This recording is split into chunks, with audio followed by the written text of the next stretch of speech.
Samantala, Idol, Manaoag Mayor Doc Ming Rosario naman po tiniyak ang good governance sa pagkakahalal nito bilang presidente ng League of Municipalities of the Philippines Pangasinan Chapter. Para sa detalye ng balita, nagbabalik Idol Matthew Pacheco. 104.7 IFM Report. Tiniyak ng bagong halal ng League of Municipalities of the Philippines Pangasinan Chapter at Manaoag Mayor Jeremy Doc Ming Rosario ang tapat at maaasang pagdilingkod katuwang ang ibang bayan sa lalawigan ng Pangasinan. Sa eksklusibong panayam ng IFM News Dagupan kay Mayor Rosario, inilahad nito ang kanyang plano na pag-isahin at pagtibayin ng pinagmamalaki ng bawat bayan. There are a lot of potentials sa mga bayan na hindi na mabigyan ng chance to really recognize provincially or even nationally.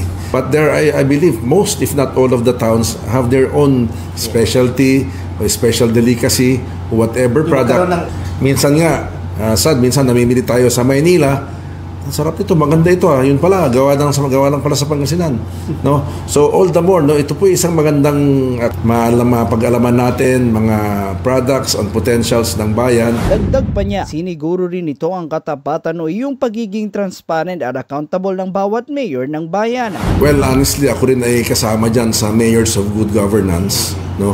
And in fact, tama po yun ng panahon na para ayusin yan. Nadya-generalize lang po yung labeling, pero marami pong mababait, magagaling at mga tuwid na mga leaders natin. No? At dito sa ating bayang Pangasinan, no? Yan ang dapat natin palakasin. And I know we are all for that. No? We are all for transparency. We are all for good governance. And of course, proper accountability ng mga bagay-bagay lalo na sa mga projects. No?